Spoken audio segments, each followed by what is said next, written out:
Soy Ignacio Torralba, el Tiet, y esto es Entender de Vinos. Entender de vinos supone conocer los aspectos tanto positivos como negativos del vino. Hoy vamos a hablar de un aspecto que no es demasiado bueno, aunque afortunadamente afecta a un porcentaje muy pequeño de personas. Se trata de las personas que tienen intolerancia al vino. Intolerancia quiere decir que cuando lo toman les produce determinadas molestias. En un 90 y muchos % son intolerancias leves, pero claro, en un pequeño porcentaje pueden representar una molestia importante. Hay varios motivos por los que se puede producir este problema. El primero de ellos es el que se refiere a las personas de origen asiático que tienen una deficiencia de una sustancia que es necesaria para el metabolismo del alcohol. Entonces le faltan unos determinados enzimas. Ocurre aproximadamente a un tercio de la población, tanto chinos, japoneses, coreanos, y se trata de que tienen mucho enrojecimiento de la cara, congestión nasal, en fin, toda una serie de sintomatología equivalente prácticamente al de una alergia, aunque no es una alergia, es simplemente una intolerancia. La descomposición del alcohol en el organismo, una vez que lo ingerimos, en el hígado se lleva a cabo un primer paso a través de una sustancia que se llama alcohol deshidrogenasa. La alcohol deshidrogenasa convierte el alcohol en una sustancia llamada acetaldehído. Este acetaldehído tiene unas consecuencias muy molestas. Es la sustancia que produce la famosa resaca. Para metabolizar este acetaldehído hay una sustancia que es la que le falta a las personas de origen asiático, a una cantidad de ellas, que es la aldehído deshidrogenasa. Son las sustancias que convierten la alcohol deshidrogenasa en acetato, que ya es como si fuera un derivado del vinagre y es una sustancia prácticamente inocua para el organismo. Este es el primer grupo. En segundo lugar, hay un grupo de personas, independientemente de su origen, que tienen una intolerancia que generalmente es leve, intolerancia al alcohol. Entonces, generalmente es porque también hay poca costumbre, tienen poca costumbre de tomar alcohol y entonces, como dicen ellas, se achispan con facilidad. O sea, poca cantidad de alcohol se les sube a la cabeza, tienen enrojecimiento de cara, enrojecimiento de los labios, una serie de molestias también debido a esa intolerancia directamente al alcohol. En tercer lugar, hay otro grupo que son los que tienen una dificultad para metabolizar las histaminas que hay en la piel de la uva. Las histaminas son una sustancia defensiva para la uva, igual que son los taninos, están en la barrera del grano de uva, en la piel. Entonces estas histaminas normalmente son buenas para el organismo, porque son unas sustancias de alerta de que en el cuerpo hay alguna sustancia que es un alérgeno que nos está produciendo molestias. Entonces, hay un porcentaje de población que tienen dificultad para metabolizar estas sustancias, estas histaminas. La histamina, cuando estamos ante un alérgeno, la persona, por ejemplo, que es alérgica al polen, al polvo o a cualquier otra sustancia, cuando esta sustancia entra en el organismo, hay unas células que se llaman macrocitos y estos macrocitos segregan histamina. La histamina avisa a todo el organismo de que hay un intruso en el cuerpo y que hay que combatirlo. Esto es bueno. Pero el problema es que una vez que esta sustancia ha dado la señal de alarma, hay que metabolizarla y eliminarla, porque si no sigue incordiando en el propio organismo. Entonces, hay las acciones de estas histaminas son generalmente una dilatación de los vasos sanguíneos, transmite los estímulos entre nervios, asegura la contracción muscular, influye en la digestión de las grasas, influye positivamente en la cicatrización y regula la vigilia día-noche del organismo. Todo esto son acciones positivas. Claro, el problema es que esta sustancia, una vez que cumple su función, hay que metabolizarla y echarla fuera. Es como una vez que el pregonero ha dicho que hay un enemigo en la población, pues hay que decirle que calle porque ya está toda la población enterada. Pero el problema es si estas histaminas no se metabolizan y no se eliminan. La intolerancia a la histamina es una pseudoalergia, no es en realidad una alergia. No se conocen exactamente casos de alergia al vino como producto. Lo que sí hay es alguna intolerancia a alguno de los componentes del vino. Y puede ser a componentes endógenos propios del vino, transmitidos por la uva, o bien puede ser debido, y aquí viene el problema, puede ser debido a sustancias añadidas al vino. Entonces, la histamina es metabolizada por la diaminoxidasa, que también se llama DAO por las abreviatura. Algunas personas tienen poca o ninguna, y entonces esto les desarrolla una intolerancia al vino. Hay muchos estudios que hablan de las propiedades benéficas del vino para la salud de las personas, y son muchas, desde luego, y ciertas. Pero nos encontramos principalmente con un problema, y son, como siempre, los intrusos. Se trata de los vinos industriales. Los vinos industriales pueden producir cefaleas, debilidad, congestión nasal, enrojecimiento de la cara, calambres, etcétera, etcétera. Y esto, en un tanto por ciento importante, es debido a una sustancia que se le añade al vino como antiséptico, para evitar que proliferen las bacterias, que queden levaduras vivas que puedan refermentar el vino, etc. Pero también hay luego una tribu de sustancias que, aparte de los sulfitos, que se emplean desde muy antiguo, es precisamente lo que llaman el sulfuroso, que es anhídrido sulfuroso o dióxido de azufre. Entonces, cada vez con el avance de la viticultura se han ido empleando plaguicidas, pesticidas, herbicidas, abonos sintéticos, aditivos, y este es el problema. Que todas estas sustancias, que generalmente están autorizadas por los organismos competentes, no hay que declararlas en la etiqueta, como ocurre, por ejemplo, con el sulfuroso.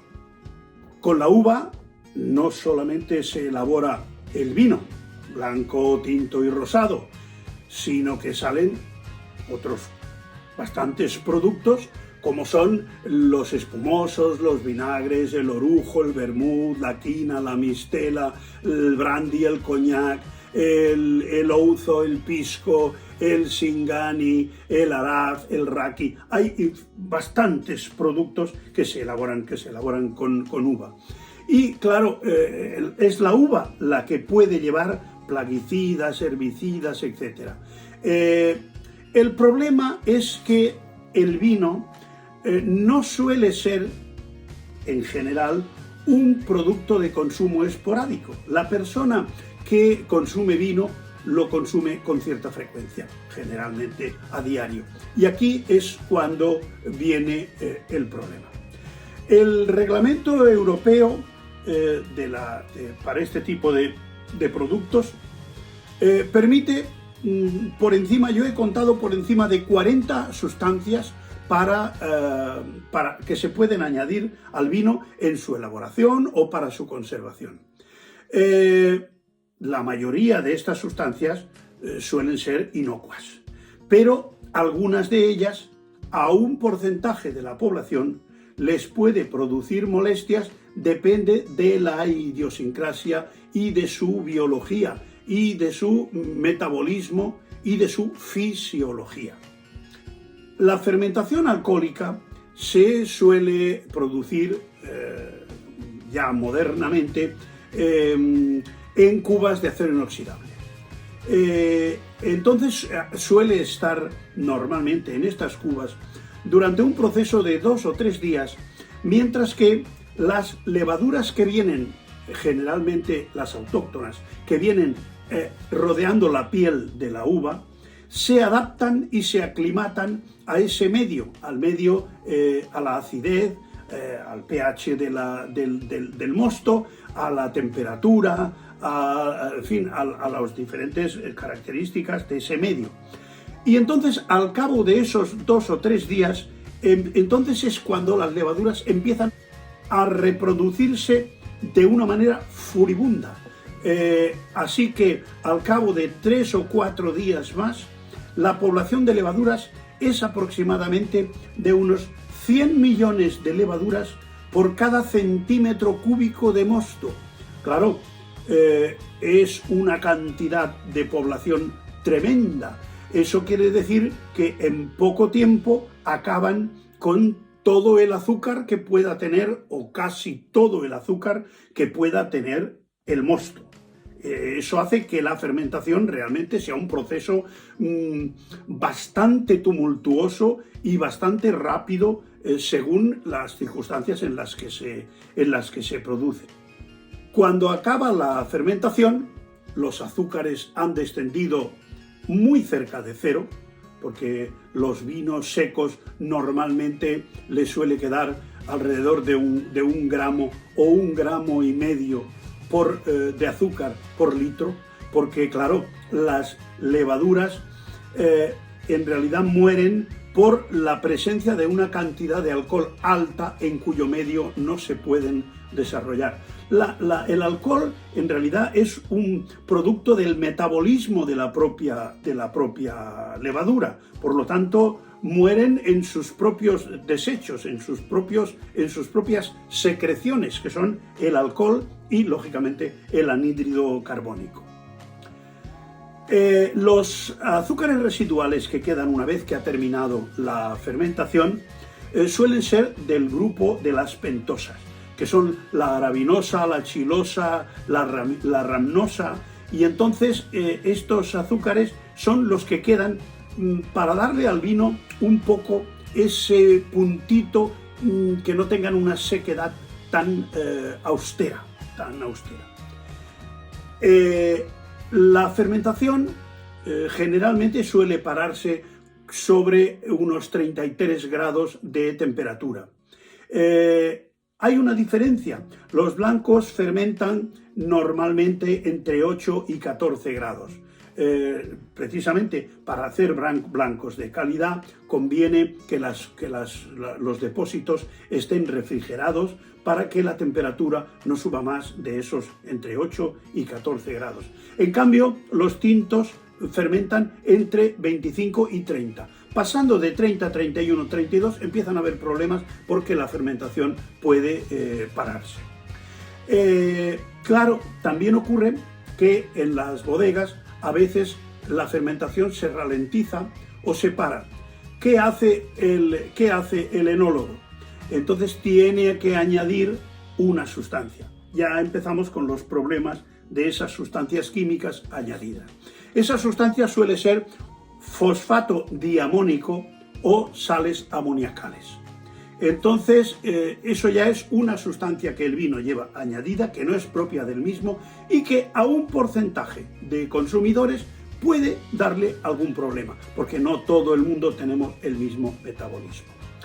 Después, durante el proceso de la fermentación maloláctica, se suaviza, ya sabéis, se suaviza la acidez del vino porque el ácido málico, mediante unas bacterias lácticas, se convierte en ácido láctico. Esto tarda entre 15 y 21 días. Y, lógicamente, en todo este proceso se producen unos sedimentos sólidos. Claro, esos sedimentos sólidos hay que eliminarlos. Normalmente no gusta que el vino tenga sedimentos que anden por la copa y que nos enturbien el vino. Por lo tanto, ¿qué hace el productor de vino? Tiene que añadir un clarificante, tiene que clarificar ese vino. ¿Cómo se hace normalmente? Hay dos sustancias que se usan mayoritariamente. Una es la clara de huevo, también hay personas alérgicas a la albúmina de la clara de huevo, o bien puede ser una especie de arcilla que se llama bentonita, y que estas sustancias lo que hacen es flocular esas partículas que hay. Flocular es que esas partículas aumenten de tamaño y por su propio peso se vayan a sedimentar al fondo. Entonces ese vino luego se decanta y quedan los sedimentos en la parte del fondo. Si después de la fermentación maloláctica, a pesar de eso, aún queda una acidez alta, ya sea porque se ha vendimiado un poco antes de la cuenta y ha salido y teníamos una acidez de partida notable, también se puede actuar desde el punto de vista de bodega, se puede actuar para bajar esa acidez. Entonces, ¿qué hace? Se inoculan bacterias, unas bacterias para que ayuden a las bacterias lácticas, las ayuden a bajar esa acidez. Estas bacterias son del género de los Lactobacillus, los Pediococcus y los Leuconostoc. Son bacterias industriales que se compran y se añaden al vino en una proporción que ya viene indicada en el propio prospecto del producto cuando se compra. Estas sustancias, cuando, claro, son vinos de tipo industrial, generalmente, tienen un efecto, bajan efectivamente la acidez del vino, que es lo que se busca en ese momento, pero también cambian el sabor del vino y, cuidado, esto es lo peligroso, aumentan el nivel de histaminas del vino. Estas histaminas producen una ligera hipertensión arterial, producen picor, producen enrojecimiento facial, dolor de cabeza, diarrea, toda una serie de sintomatología que el que las padece las identifica muy claramente. Estas sustancias las producen generalmente las bacterias lácticas del tipo del Lactobacillus vulgaris, del Lactobacillus brevis y del Pediococcus parvulis. Son las bacterias que generalmente se añaden para solucionar este problema. Pero claro, solucionamos un problema, pero provocamos otro pequeño problema. Otro pequeño problema que, si se trata de un vino industrial, quizá no preocupa tanto como cuando tienes un proceso que elaboras meticulosamente para conseguir un vino de alta calidad. Después ya hablaremos de ese tema. La crianza del vino en los barriles, en las barricas de madera, en realidad se trata de un proceso de oxidación fenólica. Eso también produce, además, un fenómeno paralelo, que es la polimerización de las antocianinas con otro tipo de flavonoides. Eso añade pigmentos al vino, cambia el color del vino, cambia también algunos sabores, produce una cantidad de vainillina, sobre todo por contacto con la lignina de la barrica de madera.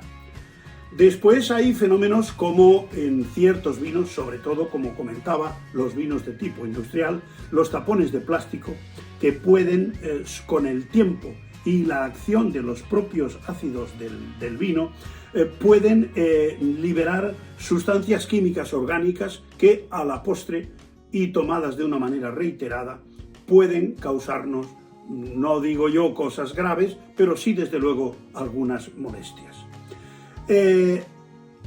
Durante la fermentación alcohólica se producen varios tipos de alcohol. El más importante es el alcohol, el etanol, el alcohol etílico.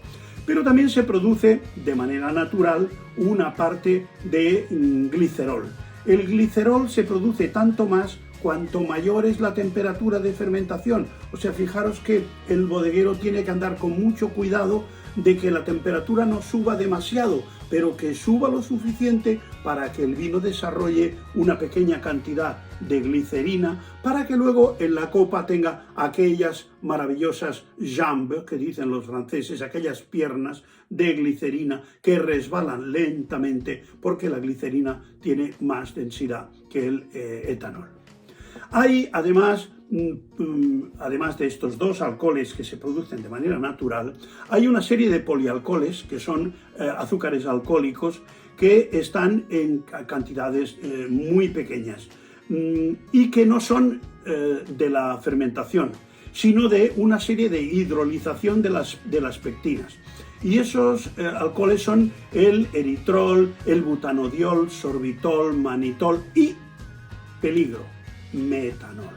El metanol, que desde luego hay un pequeño grado que es tolerable, pero que si pasa de una cierta cantidad puede ser realmente muy tóxico. El alcohol metílico en cantidades descontroladas produce ceguera y locura. No estamos hablando de pequeñas molestias, estamos hablando de temas gravísimos. El metanol es un veneno muy importante. El metanol es la causa principal de que, debido a unos problemas que hubieron con el alcohol metílico en los años 60-70, se dejase de vender el alcohol etílico, que generalmente se utilizaba para hacer maceraciones, para hacer licores caseros y tal. Actualmente en España eso está prohibido. Yo, cuando tengo que hacer una ginebra o tengo que hacer un limoncello o cualquier otra cosa de este tipo que necesita alcohol etílico, tengo que comprarlo en Italia, porque incluso en Andorra también se puede conseguir. Normalmente en España cuesta mucho de conseguir, porque a veces si vas a un fabricante de licores te dirá que no te lo puede vender. Y en último extremo te dirá que te lo puede vender, pero a precio de licor. Por lo tanto, él salva su negocio porque tiene un contingente del que no puede escaparse, porque lo tiene muy controlado litro por litro. El metanol, como hemos dicho, es un producto extremadamente tóxico. Lo que ocurre es que tiene que ser a partir de una cierta cantidad. Normalmente en el vino pueden haber desde 40 a 200 miligramos por litro y realmente está dentro de unos límites tolerables y que no ponen en peligro ni causan generalmente molestias. La dosis letal del etanol está por encima de los 340 miligramos por litro. Eso quiere decir que para tener un problema grave y correr riesgo de muerte, una persona de 70 kilos tendría que beberse 200 litros de vino. Claro, no es posible. Pero claro, una cosa es la muerte y otra cosa es tener problemas serios como el que decía, que puede producir ceguera y locura, entre otras alteraciones de tipo muy grave. Por lo tanto, hay que tener en cuenta que metanol es aquello de la calaverita, es peligro, pero peligro extremo. Durante la fermentación, para producir 1 grado de alcohol se necesitan 17 gramos y medio de azúcar por litro. Esta es la proporción que depende de eso el grado de alcohol que salga de un vino. Si el vino está más madurado y tiene más cantidad de azúcar por litro, el vino que saldrá, si no paramos la fermentación antes, con lo que el vino nos quedará dulce, si no nos saldrá un grado alcohólico realmente alto. Ahora, hoy en día, ya es frecuente, los vinos de 13,5, 14 y hasta 15 grados empiezan a ser cada vez más frecuentes. En el vino hay cantidad de ácidos que son generalmente antimicrobianos y que normalmente colaboran mucho al envejecimiento y a la crianza del vino. Un vino si con pocos ácidos tiene muy pocas posibilidades de envejecer con cierto éxito. La acidez es un factor de envejecimiento superior al grado alcohólico. O sea, para el grado alcohólico también es conveniente para el envejecimiento, pero la acidez del vino mucho más. Por lo tanto, en el vino sabemos que encontramos ácido málico. El ácido málico tiene la función de enlentecer la maduración de la uva cuando hace temporadas de mucho calor. Si no, el vino en un día de primavera caluroso nos maduraría los granos de una manera prematura. Después está el ácido tartárico, que es el más abundante en el vino. El ácido tartárico, cuando se combina con potasio, nos da los tartratos. Los tartratos son inocuos, son esas sales que se encuentran a veces adheridas al tapón de la botella, al tapón de corcho, o incluso como sedimentos en el fondo de la botella. Hay el ácido acético. El ácido acético no es propio de la uva, sino que se produce durante la fermentación. Si no pasa de 300 miligramos por litro, no tiene ninguna repercusión negativa. Normalmente el ácido acético en una pequeña proporción contribuye a potenciar los aromas y a potenciar las sensaciones afrutadas. El ácido succínico, que es el que da las sensaciones de salado, de agrio, tiene también, da ese puntito que al vino le da pues cierta personalidad. Muchos trabajos científicos, los hay por doquier, aseguran, y además de una manera documentada y cierta, que un consumo moderado de vino estimula el apetito, mejora la circulación sanguínea, disminuye la formación de trombos, disminuye el colesterol malo, el LDL, aumenta el colesterol bueno, el HDL, tiene efectos beneficiosos contra el herpes labial y genital, contribuye también a que aparezca mucho menos la degeneración macular, tiene una actividad también evitando el ictus isquémico, la diabetes de tipo 2, tiene un efecto ansiolítico, relaja y ayuda a conciliar el sueño. Repito, en cantidades moderadas. La dosis,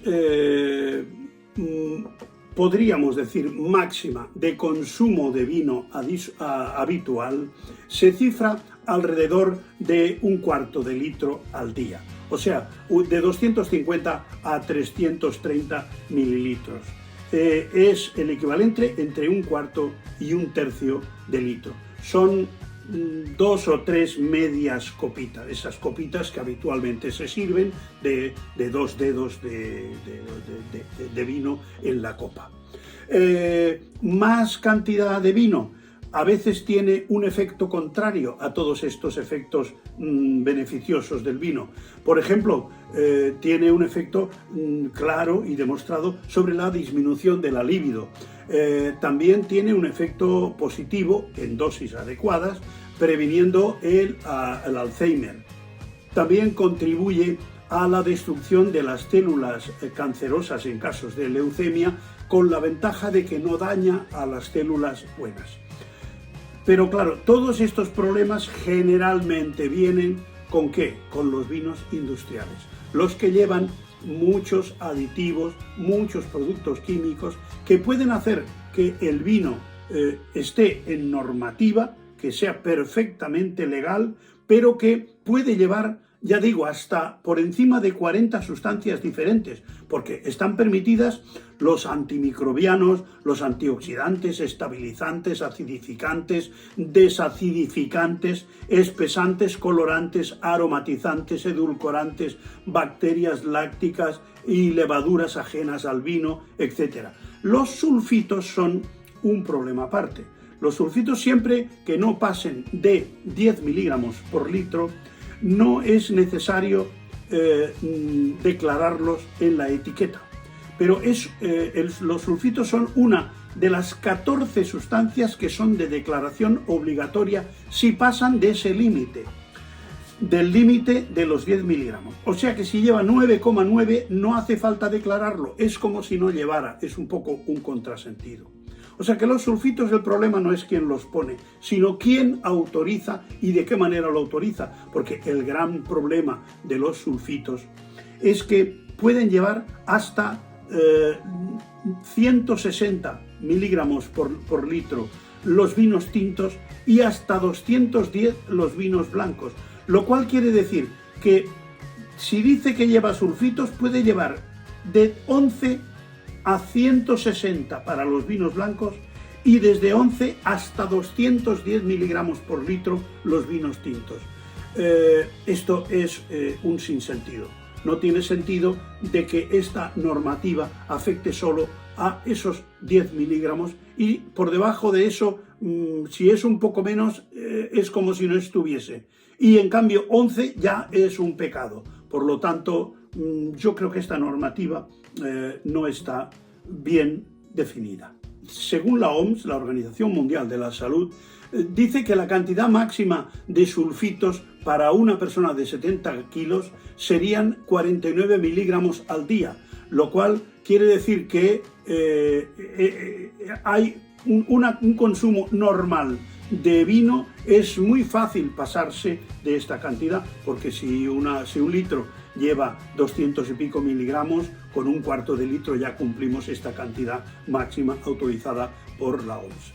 Para identificar los sulfitos, si miramos en la botella, se identifican porque tienen estos numeritos, la E y los numeritos, son fáciles de identificar. Los sulfitos son desde la E220 hasta la E228. Estos son los diferentes sulfitos que hay. Para aclarar un poco lo que es el panorama de los tipos de vinos que se llegan a elaborar, diremos que básicamente hay 4 tipos. Hay el vino natural, que es el vino elaborado a la antigua. Es un vino con un mínimo de intervención, es lo que generalmente se dice el vino de pequeño productor, que puede llevar un poco de sulfuroso, pero apenas lleva muy poquita cantidad. Esto es lo que se llama el vino natural. Después el vino industrial simplemente cumple la normativa, pero puede llevar hasta 40 sustancias diferentes, difícil que lleve las 40, pero puede llevar fácilmente 10 o 12 o 15 sustancias que algunas más y otras menos tienen una toxicidad para el organismo, no de toda la población, pero sí de esa pequeña porción de la población que son intolerantes precisamente por carencias o por particularidades de su propio metabolismo. El tercer grupo está compuesto por lo que se llama el vino ecológico. El vino ecológico u orgánico es un vino que se elabora con uva, que no se han utilizado pesticidas, ni herbicidas, ni productos químicos agresivos. En cambio, sí se pueden añadir ácido láctico, ácido tartárico, se pueden añadir virutas de roble en su crianza para simular su paso por barrica, sin el coste de la barrica, todo se ha dicho. Y también se puede utilizar en estos vinos de tipo ecológico lo que se llama la ósmosis inversa. Cuando el vino sale, por ejemplo, bajo de grado o tiene cualquier otro problema de un exceso de agua, se hace un fenómeno de ósmosis inversa y en realidad lo que se hace es robarle una pequeña cantidad de agua al vino, con lo que sube las sustancias aromáticas, las sustancias sápidas y desde luego el grado alcohólico, etc. Cuanto más agua le quitas, más concentrado queda el producto. Y luego existen los vinos biodinámicos. El vino biodinámico, ¿qué puede llevar? Nada.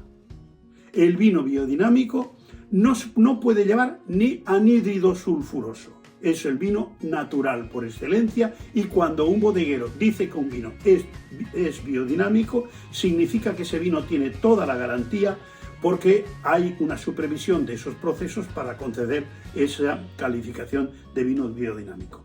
En resumen de este vídeo, ¿cuál es el consejo que puede darse para las personas que o tengan intolerancia o le teman a que se le pueda desarrollar algún tipo de intolerancia al vino? beber vinos de calidad y en una cantidad moderada.